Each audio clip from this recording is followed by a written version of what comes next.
Mes frères, nous avons été témoins la semaine dernière d'un événement inhabituel et déconcertant. Un groupe de musulmans et musulmanes sont descendus dans la rue mécontents afin d'exprimer leur colère d'un ton attristant. Cependant, un fait troublant a attiré mon attention. Des jeunes de cité avec des coiffures d'Iroquois et des pantalons serrés, mélangés à des barbus vêtus de leur tunique s'arrêtant à leur mi-mollet. Il y avait même des femmes en compagnie de leurs enfants et d'autres qui criaient, tels des vendeurs ambulants.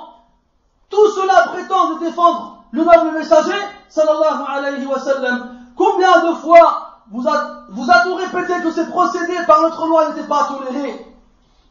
Vous prétendez détester les mécréants, et pourtant, qu'est-ce que vous leur ressemblez? N'avez-vous pas de conscience avec lesquelles vous devez vous distinguer des animaux? N'avez-vous pas entendu les paroles du prophète sallallahu alayhi wa sallam? Le croyant ne se fait pas piquer deux fois du même trou. Quand comprendrez-vous que tout cela est planifié par vos ennemis? Tout cela dans le but de justifier aux yeux du monde leur ignominie, dans le but de couper vos pieds et vos langues avec le consentement de leurs amis, dans le but de ternir votre réputation d'un ton affermi. Mes frères, si vous êtes incapables de défendre le prophète sallallahu alayhi wa sallam avec vos âmes, vos langues et vos biens, l'un d'entre vous a-t-il pensé jeûner un jour au moins, ou de se lever prier juste avant le matin, d'implorer sanglotant celui qui a entre ses mains tout le bien? Si cela aussi vous paraît infaisable, eh bien sachez que rien dans les cieux et sur terre n'est insurmontable pour le sublime, l'incommensurable. Mes frères, le grand érudit de l'islam, Abu al-Abbas ibn Taymiyyah rahimahullah nous dit: Allah se vengera pour son bien-aimé de ceux qui l'ont critiqué et insulté, et il mettra sa religion au-dessus des autres, et scandalisera le mensonge des faux apôtres, lorsqu'il n'a pas donné aux gens les moyens d'exécuter par eux-mêmes leur noble dessein. Quand Allah Ta'ala décide, mes frères, de ne pas donner aux croyants les moyens de se venger par eux-mêmes, eh bien, c'est lui qui s'occupe lui-même de venger son prophète, alayhi salatu wassalam. Arrêtez les manifestations, Allah ta'ala. Pourquoi vous faites ça? Wallah, j'étais attristé en regardant les informations de reconnaître énormément de visages de frères que je connais et que j'estime. Qu'est-ce qui vous a pris? Vous aussi, vous laissez vos émotions prendre le contrôle lorsque vous ne réfléchissez plus. J'ai vu un avec une coupe de cheveux, la hawla wa la quwwata illa billah. On m'aurait dit, sort du bois de nuit, j'aurais dit c'est possible. Et il est là en train de dire le prophète. Ya subhanallah, ya subhanallah. Mais c'est bien, comme ils disent, c'est bien fait pour vous. Comme ça, ce que vous n'arrivez pas à entendre avec vos oreilles, vous allez le comprendre avec vos yeux. On vous dit arrêtez, ne le faites pas, vous ne voulez pas écouter. Vous êtes partis là-bas à 200, 300 personnes. Vous avez fini dans les fourgons des CRS et toute la France parle de vous maintenant. Wala hawla wala quwwata illa billah. Je n'ai même entendu un à la radio, wala hawla wala quwwata illa billah. Un ignorant complet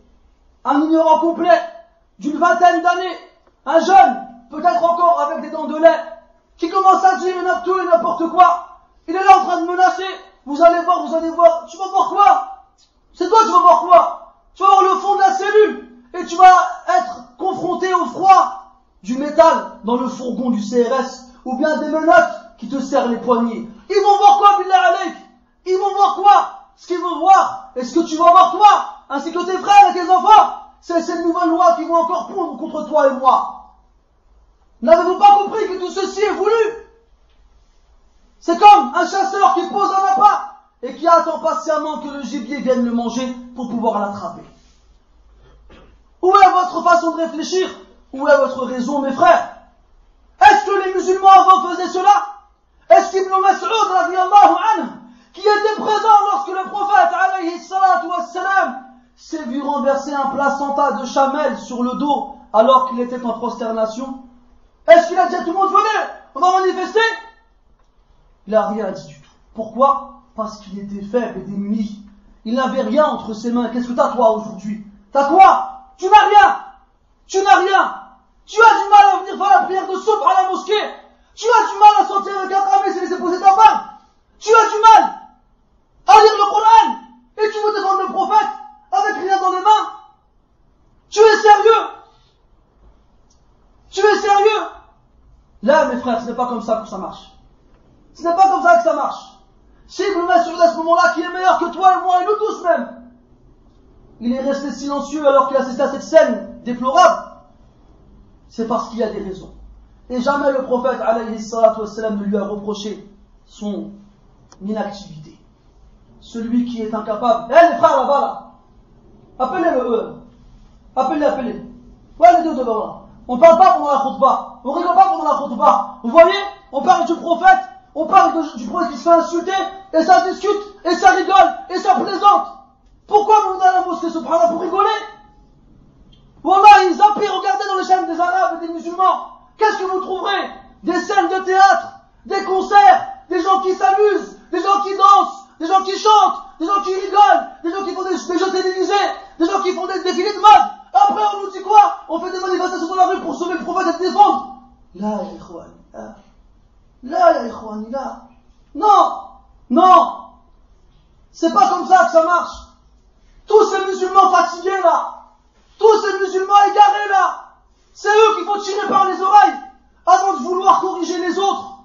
Tes frères et sœurs qui s'en fichent éperdument qu'on insulte le prophète, qui préfèrent passer leur temps à regarder des films et écouter des cassettes, c'est eux qu'il faut attaquer, les rappeler à l'ordre et les corriger. C'est eux. Vous avez oublié les chiites, vous avez oublié les rawafid, la'natullahi alayhim, qui eux depuis des milliers, des siècles, insultent le prophète sallallahu alayhi wa sallam matin et soir. Tous les jours ils l'insultent, tout le temps. Les chiites qui se prétendent musulmans, et les nawasib qui ont fait la guerre à Ali ibn Abi Talib et à Ahl al-Bayt, ces gens qui osent dire la ilaha illallah et qui n'en comprennent pas un mot, ni une voyelle. Et après on veut changer le monde avec des gens qui ont des jeans serrés, des coupes, des crêtes, de crétins. Là, la ikhwan, ce n'est pas comme ça. Et même si nous on a les mains liées, menottées et attachées à Allah Ta'ala, rien ne lui est impossible. Et il fait ce qu'il veut. Et même si à la télé ils disent manifestation salafiste, on aura tout vu décidément. Maintenant on a des manifestations de salafis. On aura vraiment tout vu. Plus on vit, et plus on voit des choses vraiment étonnantes. Wala hawla wala quwwata illa billah. Alors tu vois des frères avec des barbes et des familles qui sont là en train de manifester. Bien, c'est bien. Alors qu'il n'y a pas de ça très longtemps, certaines personnes que j'ai peut-être aperçues étaient les premiers à critiquer les ikhwan quand ils le faisaient. Là, ya ahbabi, ça marche pas comme ça. Tu vois là, pour côté de toi, avec sa coupe là, avec son pantalon serré, il est en train de dire la ilaha illallah. Tu sais, ça veut dire quoi la ilaha illallah? Non, je sais pas. Il n'y a de Dieu que Dieu. Ça, c'est quoi cette phrase? Elle veut rien dire cette phrase. En français, il n'y a de Dieu que Dieu, ça veut rien dire. C'est pas ça la signification de ce mot-là. C'est pas ça. Et cette phrase-là est la clé de la porte du paradis. Vous pouvez la répéter tant que vous voudrez. Si vous ne la comprenez pas, l'appliquez pas, elle vous servira à rien. Alors tu marches avec des gens dans une manifestation qui savent même pas c'est quoi la ilaha illallah, et toi tu veux défendre le prophète alayhi salatu wassalam. T'as rien compris, wallah. T'as rien compris.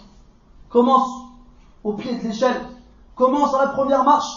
Et sache que le bébé, avant d'apprendre à courir, il apprend à ramper.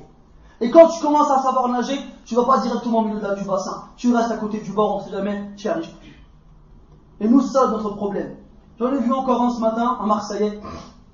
Il dit, moi, j'ai pas que ça à faire d'aller manifester. On a les deux extrêmes. On a les deux extrêmes, toujours. Quand il se passe des choses particulières, on tombe toujours dans les deux extrêmes. Les abusifs et les comment on dit, les laxistes, barakallahu fik. Les laxistes. Alors on nous dit quoi? Moi j'ai pas que ça à faire, en plus c'est dimanche, peut-être il y a un match de foot, peut-être quelque chose. C'est ça. Au moins la décence et le courage et la valeur et la bravoure de dire aux journalistes devant toi, moi j'ai pas manifesté parce que c'est pas des choses qui sont tolérées dans ma religion, mais je suis contre ce qui s'est passé. Vous avez vu là? Et il suffit de suivre un peu l'actualité. Il y a le prince anglais là, je sais pas comment il s'appelle, je vais pas savoir, je m'en fiche, avec sa femme, qui sont partis faire une tournée dans l'Asie, vraiment de l'extrême Orient. Et ils ont été pris à leur insu en photographie, dans des photos qui laissaient apparaître la poitrine dénudée de son épouse. Alors là, on a vu dans toutes les chaînes, oh quelle honte, c'est quoi ça, ils ont pas respecté le couple princier, et kada, ils ont porté plainte et ils ont obtenu gain de cause. Et ils ont forcé les journaux qui ont publié les photos de restituer les photos propriétaires, d'arrêter la diffusion des magazines et de présenter leurs excuses. Ah, des gens comme vous, les princes et princesses, ils ont droit à un traitement de faveur. Mais le prophète des princes et des princesses, on s'en fiche. Hein? C'est quoi ça? C'est quoi ça? Liberté d'expression, ça? Ce matin encore, ils ont fait une loi, plutôt ils discutaient de la loi concernant l'interdiction de la tauromachie. Vous savez, la corrida. Alors il y a eu un débat, non, c'est des traditions ancestrales, ça a une valeur symbolique, trali tralala. Et à la fin, ils ont dit quoi? Bon, on le garde. Alors ça concerne que 2-3 villes en France à tout casser. Hein. Même pas 10 000 personnes hein, sur toute la population française. Hein. Et là, ils montent au créneau. Non, c'est beau de voir un homme avec un simple vêtement de soie combattre un taureau et risquer sa vie. Ah, c'est beau. Quand nous, on va tuer des moutons pour le Eid, ils nous font des manifestations, ils nous font des protestations, ils nous font comment dire, ils nous font tout ce que tu veux, oui. Mais quand tu es un taureau pour rien, pour le plaisir, comme ça aux yeux des gens, ça, là, on sait ramener les traditions ancestrales. C'est quoi le pire? Tuer un mouton pour le manger, c'est ce qu'ils font tout le temps eux. Ils mangent pas du mouton, jusqu'à preuve du contraire. Ou bien tuer un taureau pour le plaisir. والنبي صلى الله عليه وسلم نهى أن تتخذ الأشياء غرضا. النبي عليه الصلاة والسلام interdit à ce qu'on tue des choses pour rien, à ce qu'on tue des bêtes pour rien. Et j'ai pas le droit, moi je suis avec toi, il y a une bête qui passe, ah, je la tue. Haram hada. Après ils nous insultent, nous de barbares. C'est qui les barbares, billah alaykoum? C'est qui? Mes frères, revenez à la raison. Et si vous n'êtes pas capable de revenir à la raison, revenez à ceux qui l'ont. Écoutez les savants, écoutez les prédicateurs qui vous rapportent ce que les savants disent. Et arrêtez de faire n'importe quoi. Arrêtez de faire n'importe quoi. Les musulmans depuis toujours ne se sont jamais permis d'eux-mêmes de prendre des initiatives de ce genre-là qui concernent toute la communauté. Jamais. Toi, moi, les membres de la communauté, hein, la masse, on n'est pas là pour prendre des décisions ou des initiatives. Ça revient aux khawas, aux gouverneurs et aux savants. Ni à toi, ni à moi. C'est pas on se réunit comme ça, qu'est-ce qu'on fait? On fait une manifestation, allez, on envoie des textos. Et ils envoient des textos. Et après ils se retrouvent là-bas. C'est n'importe quoi ça. C'est n'importe quoi. Normalement, t'es un musulman, tu te retrouves dans une rue avec un journaliste qui veut t'interroger, tu dis écoutez, moi, excusez-moi, je suis un simple musulman, je suis pas apte à répondre à ces choses-là, faut demander à nos savants.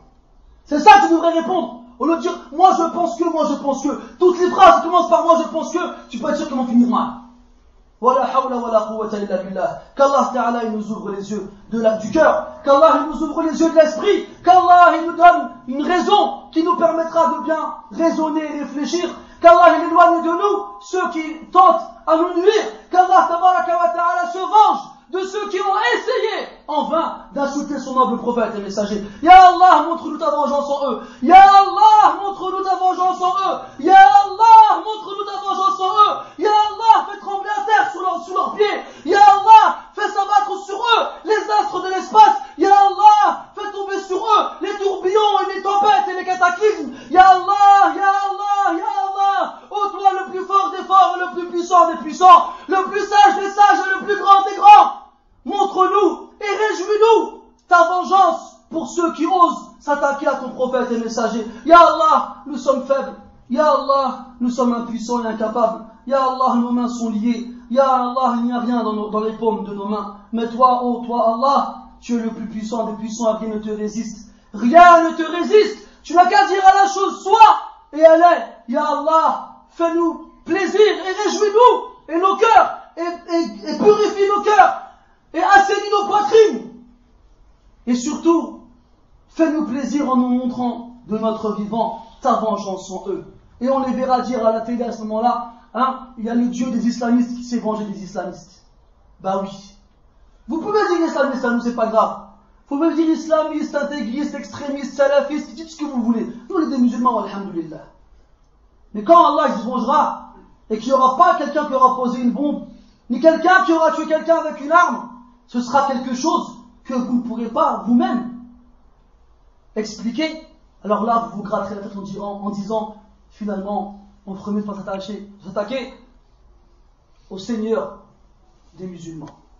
Subhanakallahumma wa bihamdika ashhadu an la ilaha illa ant نستغفرك ونتوب إليك والحمد لله رب العالمين وصلى الله وسلم وبارك على محمد وعلى آله وأصحابه أجمعين وقوموا إلى صلاتكم يرحمكم الله.